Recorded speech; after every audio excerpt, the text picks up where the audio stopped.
Buenos días a todos y a todas. Os damos la bienvenida aquí a nuestra casa, a la Universidad Pablo de Olavide. Damos la bienvenida y las gracias a todos los asistentes, a todas las personas que estáis aquí hoy con nosotros y también a los que estáis conectados online. Pues daros la bienvenida a este acto tan especial para nosotros, como este encuentro de familias, investigadores y clínicos en ACH. Voy a dar paso a la mesa inaugural y paso la palabra al señor rector magnífico de la Universidad Pablo de Olavide, Francisco Oliva, que tiene la palabra y abrirá el acto de hoy. Pues muchísimas gracias, buenos días, bienvenidas y bienvenidos a este acto de inauguración del encuentro de familias, investigadores y clínicos de enfermedades neurodegenerativas por acumulación cerebral de hierro, el proyecto también ENACH. Saludo a las personas que componemos en el día de hoy esta mesa de inauguración, al señor don Antonio Abril, presidente de ENACH, a Antonio López, a Javier Abril, neurólogo del grupo ENACH, y muy especialmente, como es lógico, a los investigadores, investigadoras, clínicos y, por supuesto, como no, a las familias y especialmente también a las pacientes aquí presentes, a las que agradezco mucho también su presencia en el día de hoy en la Universidad Pablo de Olavide. Bueno, a continuación vamos a dirigir una serie de palabras breves para dar comienzo a este encuentro tan importante y tiene en primer lugar la palabra el señor Javier Abril, como he dicho, neurólogo del grupo ENACH. Cuando quiera. Muy bien, gracias a todos por unirse esta mañana. Estamos en una sesión doble presencial y online y desde luego no es la primera vez, pero con todas las ganas y con toda la decisión de llevar esta iniciativa a cabo y sobre todo un poco el interés del grupo es difundir el tipo de actividades que estamos realizando a nivel del grupo ENACH, en este caso, que se ha conformado a nivel nacional en España y que va a tener una repercusión cada vez más internacional, desde el punto de vista tanto europeo como Latinoamérica, el occidente, es donde más nos estamos moviendo y estamos teniendo acceso a los pacientes y a esta enfermedad, que sabemos que es una enfermedad que es muy difícil. Los pacientes tienen debuts desde muy pequeñitos, desde los 1 año, 6 meses, hasta pacientes que debutan tardíamente, después de los 30 años, y varía un poco de acuerdo al tipo de etiología o el tipo de enfermedad. Son varias las enfermedades por depósito de hierro cerebral que están distribuidas dentro del grupo, y las que más frecuentes en España vemos, pues está el PECAM, el PLAN y el VEPAM, con mucha menor frecuencia el MPAM. Entonces, todas ellas tienen una atención diferente, una atención circunscrita a sus patologías. Algunos tienen un poco más tendencia a la epilepsia, otros tienen más distonía, otros están mucho más flojos y mucho más débiles. Y ese es un poco el enfoque que queremos dar, tanto desde el punto de vista de investigación como desde el punto de vista clínico, y todo lo que podamos hacer para poder llevar y llegar tanto a los pacientes y a las familias, pues es un poco el motivo, ¿no? Y este encuentro va dirigido en este sentido, trasladar lo que estamos haciendo aquí en España, en Sevilla en concreto, y todo lo que se ha conseguido estos años, que lo hablaremos a lo largo de toda la mañana. Bienvenidos a todos desde el punto de vista online y presencial, y gracias por compartir esta mañana. Muy bien, pues muchísimas gracias por tus palabras. Tiene a continuación la palabra el señor don Antonio López. Muchas gracias. Lo primero, agradecimientos, primero a nuestro rector Francisco Oliva por venir físicamente, presencialmente a abrir esta jornada, este encuentro. También a Javier Abril, que ha organizado toda la parte clínica, y por supuesto a Carlos Santos Ocaña, que ha sido pues la persona que ha organizado prácticamente todo lo demás, ¿no?, junto con el resto del equipo de investigación. Para nosotros esta jornada, este encuentro es muy importante porque se celebra a los 10 años de la constitución de ENACH Asociación. Y básicamente es un proyecto de ENACH Asociación de no resignación. Es un proyecto que nace precisamente porque cuando diagnostican a nuestros hijos y nos dicen que no hay ningún tipo de tratamiento, nos dan un muy mal pronóstico sobre la evolución de la enfermedad. Bueno, pues esa no resignación es la que nos ha llevado en estos últimos 10 años a poner en marcha 9 líneas de investigación que están activas. Otras se pusieron en marcha, se han ido quedando por el camino por distintos motivos, porque no eran viables, porque no tenían el carácter translacional que queríamos que tuviese. Y explico qué quiere decir esto, el carácter translacional. Hay líneas de investigación que hacen investigación básica, pero que difícilmente se pueden trasladar del laboratorio al paciente. En nuestro caso, como la prioridad para nosotros es el paciente, siempre buscamos líneas de investigación que de alguna forma se pueda trasladar de una manera rápida y eficiente al paciente. Ya digo, son 9 líneas de investigación, no se han ido abriendo de una manera alocada, todo tiene su sentido. Abrimos una primera línea aquí en esta universidad, en la UPO, y esa primera línea nos llevó a ir aprendiendo acerca de la patología. Y a poco que se iba aprendiendo, se iban identificando que había necesidad de abordar enfoques multidisciplinares, es decir, que encontrar la pastilla que o la píldora que lo resolviese todo iba a ser muy complicado y íbamos a tener que abordar la patología o el grupo de patologías por distintas áreas, ¿no? Esto es lo que nos ha ido llevando a ir viendo que conforme aprendíamos se hacía necesario abrir otras líneas de investigación complementarias.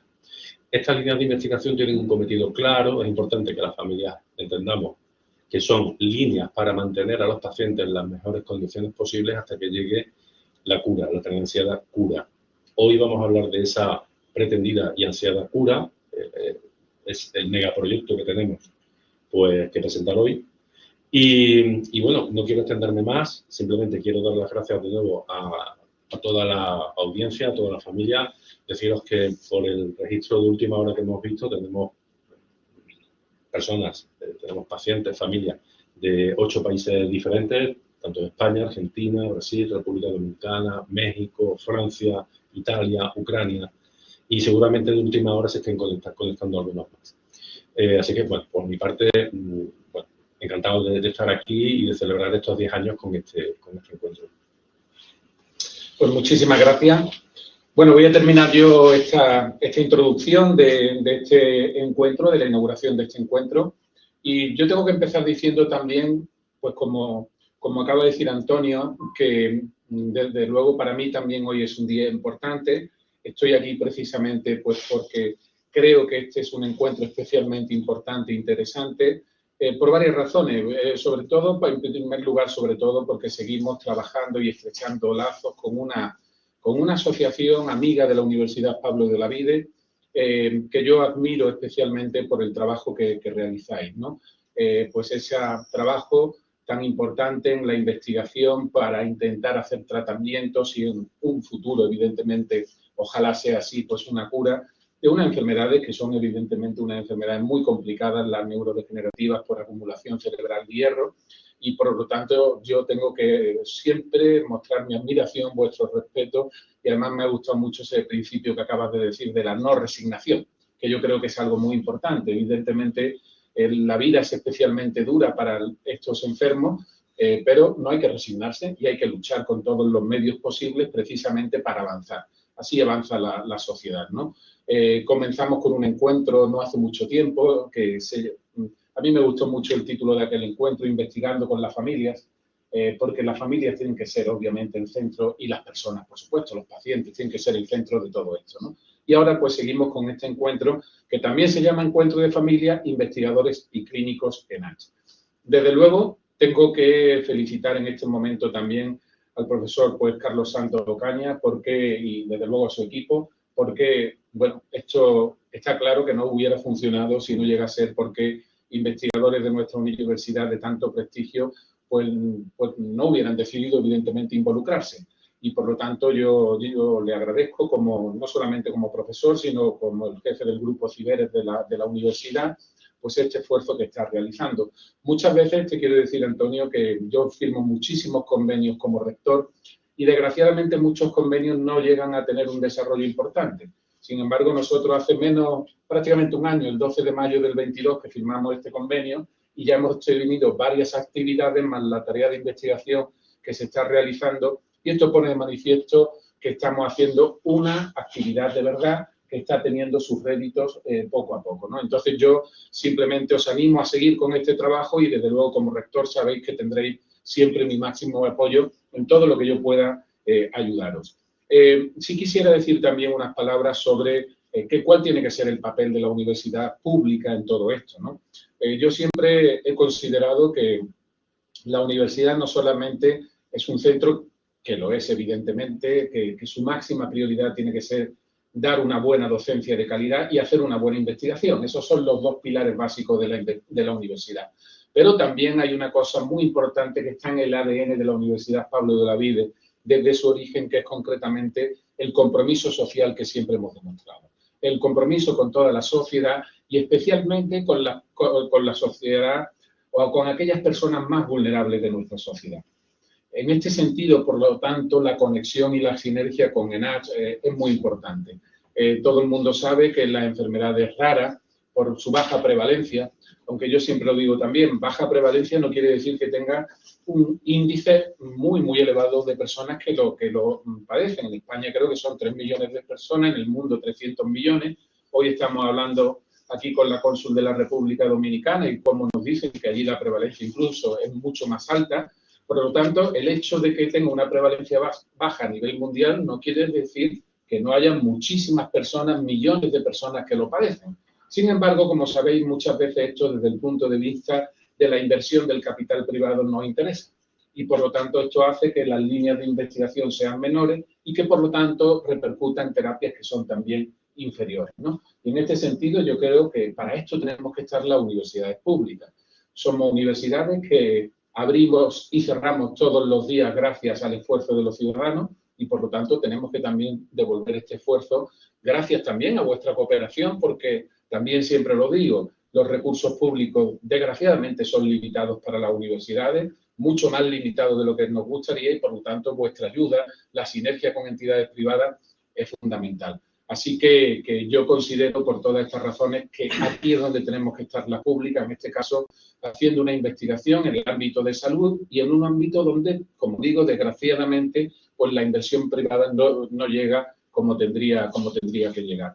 Además, y con esto termino ya, en esta ocasión el encuentro no solamente es de investigadores, sino también clínicos en ARC, que yo creo que es también una incorporación muy importante, puesto que es importante no solamente conocer las líneas de investigación más vanguardistas que se están haciendo en el ámbito, sobre todo, translacional, y cuando hablamos de investigación translacional es importante conocer el parecer de los clínicos, evidentemente, que son los que finalmente se sientan día a día y tratan a los pacientes, ¿no? Por lo tanto, me parece que es una sinergia perfecta. Y yo siempre que inauguro un congreso o cualquier tipo de seminario, encuentro como el de hoy en el que se habla de ciencia, no puedo terminar sino haciendo una reivindicación pública a favor de la ciencia. Y esto, que puede parecer vacío de contenido, es muy importante hacerlo, porque desgraciadamente en nuestro país la inversión de la ciencia no es la equivalente al resto de países de la OCDE, y tenemos, por supuesto, de la Unión Europea, y tenemos que seguir incrementándola. Cuando llegó la COVID-19, todo el mundo miró a los científicos y todo el mundo dijo, por favor, danos una vacuna que nos permita salir de esta. Bueno, los científicos de todo el mundo se pusieron a trabajar y nos dieron la salida.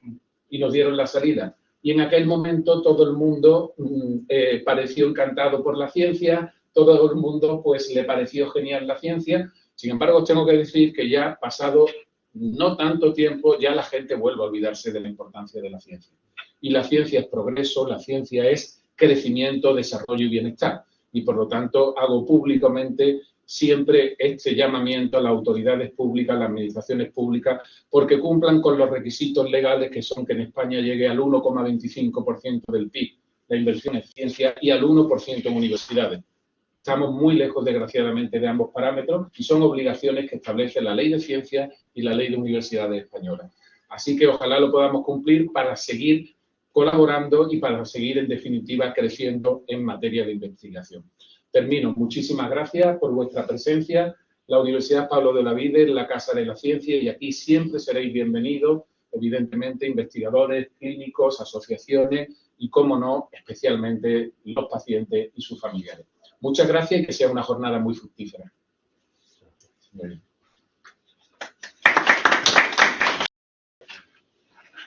Bueno, pues bienvenidos y bienvenidas de nuevo. Retomamos esta magnífica jornada que estamos teniendo y abrimos los dos bloques clínicos. El primero lo inicia Ana Belén Vintimilla. Ella es neuropsicóloga clínica del Centro CIBE de la Universidad de Sevilla. Ella nos va a presentar su trabajo predoctoral Y bueno, le damos paso a su intervención, que será online. Gracias, Ana Belén. Pues nada, yo soy Ana Belén Mintimilla, creo que muchos ya me conocen, sobre todo familiares y pacientes, con lo cual es un gusto poder estar aquí hablando un poquito y sobre todo agradecer a la organización y agradecer también a la Universidad Pablo de Olavide por poder organizar este encuentro, que ya llevábamos mucho tiempo intentando planificarlo porque consideramos que es importante que se pueda ir conociendo tanto desde los investigadores, los clínicos, como con las familias, un poquito todo lo que estamos haciendo día a día con ENACH. Bueno, yo realmente tengo aquí un mix, porque por un lado soy principalmente clínica, yo me dedico a ver pacientes todo el tiempo, pero dentro de esa pasión por los pacientes, cuando empecé con estas enfermedades, sobre todo con PECAM, me lancé a intentar que esto pudiese tener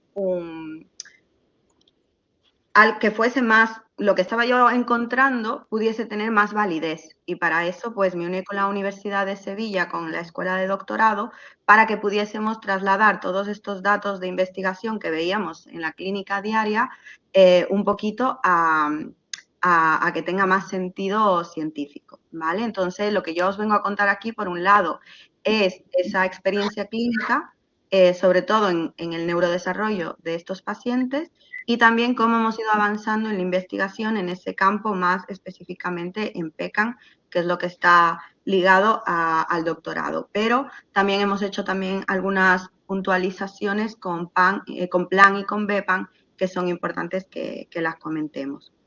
Pues bueno, antes de empezar a meternos más en la parte de investigación, yo creo que es importante que entendamos todos la importancia que tiene la interacción de la genética con el ambiente en el neurodesarrollo. Porque cuando hablamos de neurodesarrollo, muy bien no sabemos de qué estamos hablando muchas veces, ¿no? ¿Qué es esto del neurodesarrollo? Pues realmente es que el cerebro va desarrollándose por esa parte biológica que ya viene innata en cada persona, en cada humano y en cada especie, pero eso, al tener contacto con un ambiente y con una experiencia en el contexto, es lo que genera que se vaya dando ese neurodesarrollo, ¿vale? Entonces es tan importante entender esa herencia genética como también entender ese contexto en el que ese cerebro se desarrolla, ¿vale? Por eso he puesto un poco esta frase de una compañera en donde explica muy bien que es tan importante la herencia genética como el ambiente en el que se desarrolla, ¿vale?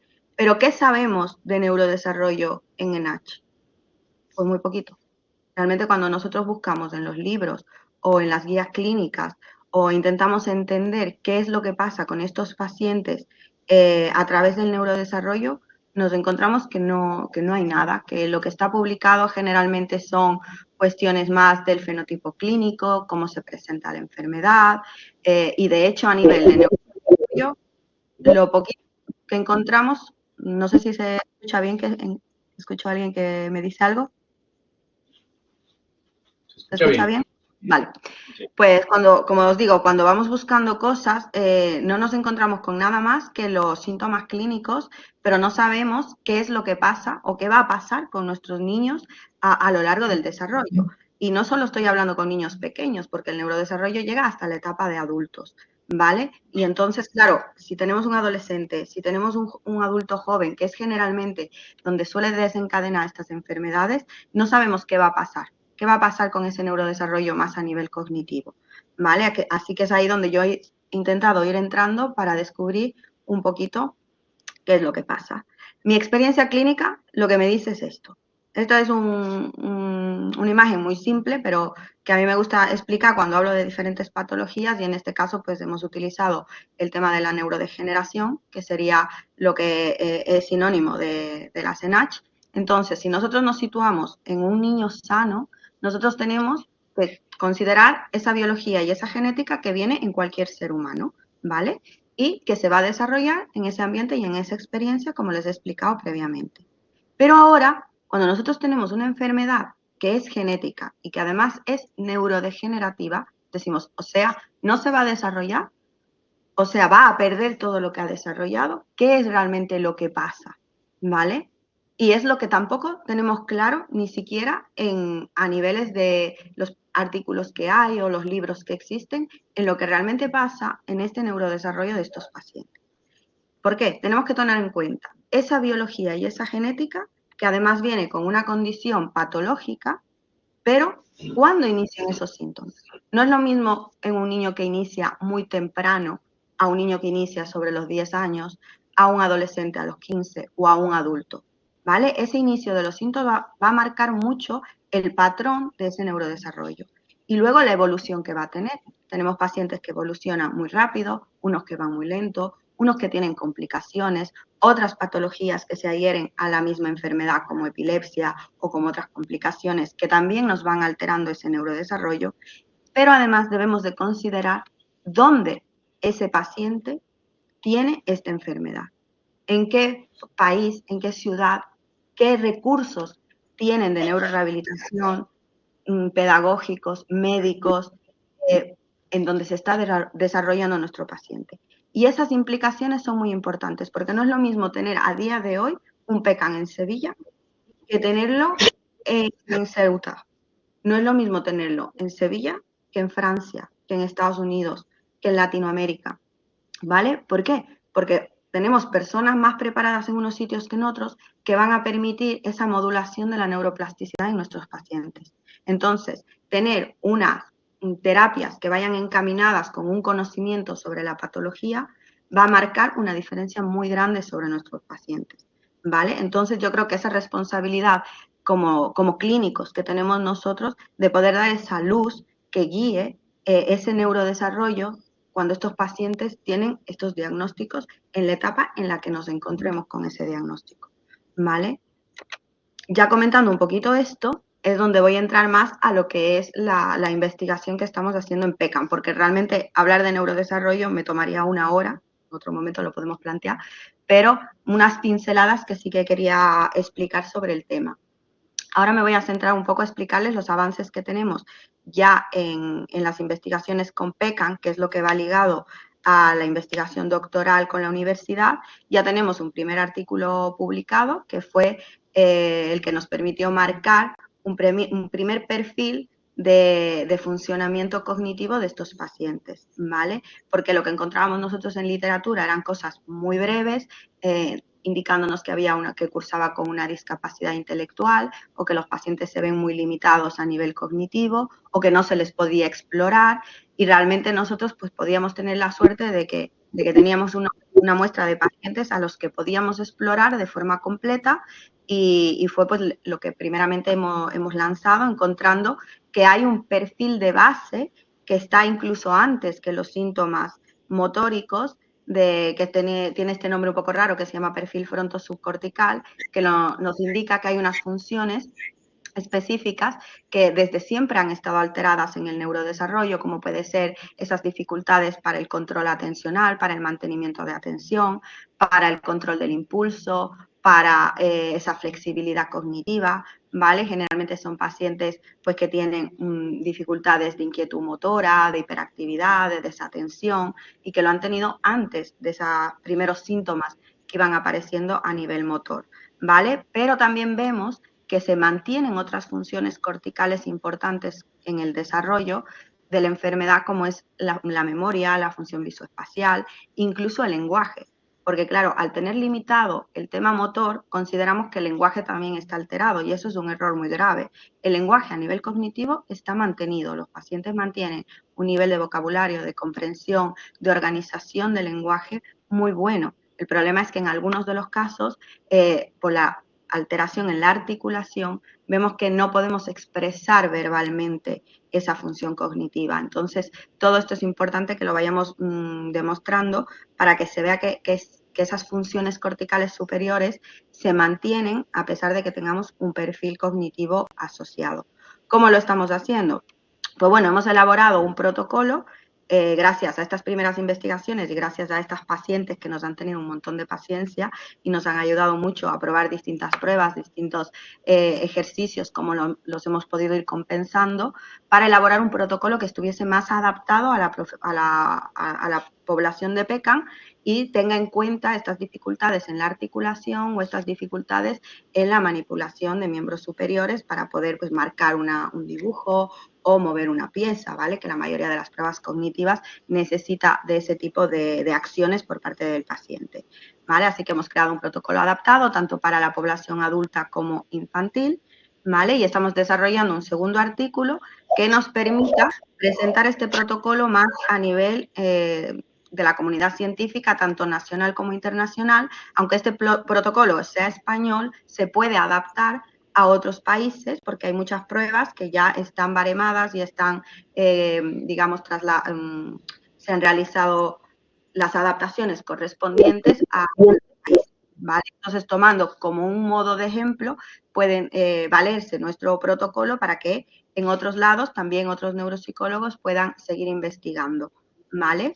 Y actualmente también estamos estudiando los síntomas premotores gracias también a la participación activa de pacientes internacionales que han venido, que les hemos podido explorar y aunque no hayamos podido utilizar un protocolo específico, nos han permitido estudiar su historia natural de la enfermedad, conocer cómo iniciaron los síntomas, cómo han ido desarrollándose, tener un estudio clínico de los pacientes y eso me está permitiendo pues también analizar más casos y ver que en muchos los síntomas premotores a nivel cognitivo pues están desde el inicio del desarrollo, ¿vale? Así que estamos también desarrollando este tipo de estudios y ya finalmente pues la idea es poder tener un estudio comparativo de ese perfil neuropsicológico con la población en general y nos permita marcar esa línea descriptiva de las dificultades específicas en el neurodesarrollo de los pacientes con PECAM, en donde pues si mi teoría o mi hipótesis se va aclarando,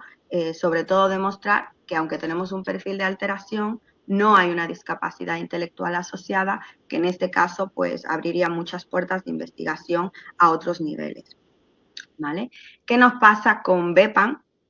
Que realmente tenemos menos experiencia porque hemos empezado a valorar algunos casos. Yo he tenido la experiencia con 2 pacientes. Vemos que hay unas limitaciones para desarrollar estudios protocolizados por la misma variante de la enfermedad porque inicia mucho más temprano y con una alteración más global en el desarrollo, con lo cual hacerlo de una forma tan protocolizada como hemos podido hacerlo en el PECAM es difícil. Sin embargo, estas primeras observaciones clínicas sí me permiten ver que este tipo de pacientes tiene unas limitaciones en el neurodesarrollo que van más asociadas a unas funciones como el lenguaje y la comunicación y estas alteraciones van a marcar esas complicaciones en el desarrollo de otras funciones más superiores, ¿vale? Entonces aquí sí que es muy importante que cuando tengamos pacientes con BEPAM pues podamos orientar a la familia a un trabajo temprano de compensación de esa función de lenguaje y la comunicación con otras vías de lenguaje no verbal, de comunicación alternativa, para que permita de esa forma el cerebro poder desarrollar otras vías de comunicación y a la par ir desarrollando otras funciones más complejas y observar cómo evolucionan estos pacientes con estas ayudas, ¿vale? En el caso de PLAN tenemos un poquito más de experiencia, he podido estudiar a 4 casos, ¿vale? Aquí también nos vemos con unas limitaciones para el desarrollo porque la enfermedad empieza de manera muy temprana que no permite un desarrollo prácticamente de la mayoría de las funciones cognitivas, pero sin embargo eso no nos indica que el niño no esté desarrollando o que podamos desarrollar ciertas funciones, ¿vale? Lo que he podido yo observar con estos pacientes es la necesidad tan importante de un adecuado trabajo a nivel terapéutico desde los primeros momentos del desarrollo para que el paciente pueda procesar información ajustada a sus capacidades o a sus limitaciones, ¿vale? Y que esto va a marcar o puede marcar bastante para la calidad de vida del paciente el poder tener una estimulación adecuada que le permita estar más conectado con el ambiente, más conectado con la familia. Esa conexión nos va a permitir unos pequeños aprendizajes y sobre todo mejorar, como decimos, esa calidad de vida que es lo que... ¿Vale? por no alargarlos mucho más, mi idea es esa, la importancia que tiene, creo, nosotros los clínicos, el poder entender cómo va desarrollándose la enfermedad de nuestros pacientes, cómo podemos nosotros mejorar su calidad de vida y su desarrollo cognitivo, ¿vale? Porque son muchas veces enfermedades crónicas, los pacientes van a estar muchos años y tienen que adaptar, tienen que aprender a adaptar muchas cosas en su vida, y sin embargo eso no significa que no podamos lograr algunos de esos pasos. Para las familias, para los pacientes que no han estado o no han podido colaborar en estas primeras investigaciones, pero están interesados en hacerlo, les dejo mi contacto, mi correo electrónico, se pueden poner en contacto y podemos ver la mejor manera de poder tener datos y poder también ampliar esas muestras de los pacientes, que para nosotros es lo que nos permite ayudarlos e ir creando cosas que puedan ayudar a entender mejor lo que pasa en el cerebro de nuestros pacientes a nivel de neurodesarrollo, lo cual nos permitirá adaptar mejor las terapias, adaptar mejor la educación especial y, como siempre digo yo, mejorar la calidad de vida. Muchísimas gracias por su atención. Yo quiero agradecer a todos, a la gente que ha aguantado aquí esta mañana. Es un día caluroso en Sevilla, pero hemos estado desde las 9 prácticamente, 8:30, 9, y ha sido una jornada larga, estupenda para, yo creo que todos nos beneficiamos de esto. Yo creo que es el mensaje que quiero dar. Ha sido muy difícil juntar, digo históricamente, clínicos, investigadores y pacientes y familias, y esto pues ha sido una iniciativa muy buena que ha venido desde hace ya unos meses juntamente con Antonio y la asociación, y querer hacerlo de esta manera pues es un poco vislumbrar lo que queremos, y el objetivo que tenemos es este, ¿no? Trasladar todo esto y que sea un conocimiento público, que sea un conocimiento abierto, invitando a todo el mundo, familias, médicos, investigadores, a aportar un poquito más en este tipo de patologías como son las de NASH, y saber que estamos aquí, que estamos a su disposición. La vía de contacto siempre está abierta a través de la asociación, por ejemplo, y que sepáis pues que todo lo que vayamos logrando y estamos en el camino es una esperanza, y la esperanza no hay que perderla. Antonio, y tomo las palabras de Antonio, no hay que resignarse, y eso es lo que estamos haciendo. Cada uno de manera desinteresada está aquí aportando un poquito más de cara a la enfermedad y a todo lo que estamos viviendo y se ha comentado esta mañana. Agradecer a todos y cada uno de los ponentes, a la Universidad Pablo de Olavide, Carlos en especial, por la apertura aquí a la universidad, de utilizar las instalaciones, y desde luego Antonio, que es el líder de este gran proyecto que ya lleva años pues, en pie, ¿no? Así que muchas gracias por mi parte. La parte clínica la cerramos de esta manera y bueno, pues muy agradecido. Bueno, pues tremendamente satisfechos con las intervenciones que hemos tenido, con la concurrencia de tantas familias, de bueno, investigadores que también se han incorporado online. No quiero que se me quede en el tintero agradecimiento al Laboratorio de Facultad de Ciencias Sociales, que es donde estamos celebrando este evento. Creemos que era necesario tener este encuentro. Llevamos 10 años trabajando en proyectos de investigación y a veces, pues, no sé, me quedo con la sensación de que no somos capaces de transmitir bien a la familia el alcance de lo que estamos, ¿no? Y ese era el objetivo de hoy. Se nos han quedado bastantes proyectos en el tintero, pero no había por el formato posibilidad de meterlos todos. Entonces, todos estos proyectos, las 9 líneas de investigación que ya os comenté en la introducción, van destinados a mantener a los pacientes en las mejores condiciones posibles hasta que llegue la cura. La cura, como decía al principio, viene dada por terapia génica, es decir, colocar el gen que sea capaz de sintetizar la proteína que hasta ahora pues, bueno, no se sintetizaba o se lo hacía mal, ¿no? Para esto vamos a ser también un poco vanguardistas o novedosos. Igual que hemos intentado enfocar en el tema de terapia génica por vehículos, por herramientas, vectores no virales, por lo que ya ha podido Francisco Diego Corrales avanzar y tal, la forma de abordar esto, que no es para nada barata, es muy costosa, la estamos planteando de una forma, como digo, bastante novedosa, al menos en España. Fuera de España esto ya se hace. Vamos a constituir, está aprobado por junta directiva, vamos a constituir una sociedad limitada, una empresa, junto con otra asociación de pacientes que también está interesada en el desarrollo de terapia génica. Esto lo hacemos porque una asociación lo va a tener complicado para poder generar recursos suficientes y por eso vamos dos asociaciones de la mano.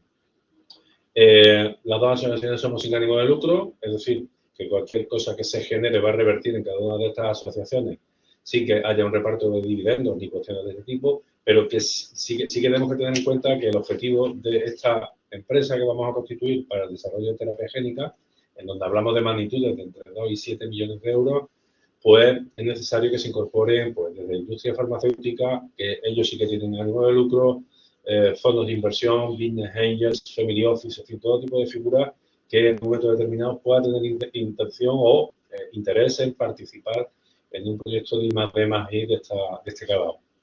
También seguramente abriremos la posibilidad de participar a las familias con la compra de participaciones en la sociedad, como se hace cuando uno compra acciones de cualquier empresa. Y, bueno, lo único que quiero transmitir como mensaje final es que, como bien ha dicho Javier, parafraseándome, no nos resignamos, vamos a seguir peleándonos y bueno, creo que no hay perfección que la que no se hace, vamos por buen camino y bueno, desearos que sigáis en mucho contacto con nosotros para poder transmitiros los pasos que vamos dando. Solamente eso y con esto, pues damos por cerrada la sesión, el encuentro y de nuevo, muchas gracias a todos y hasta la próxima.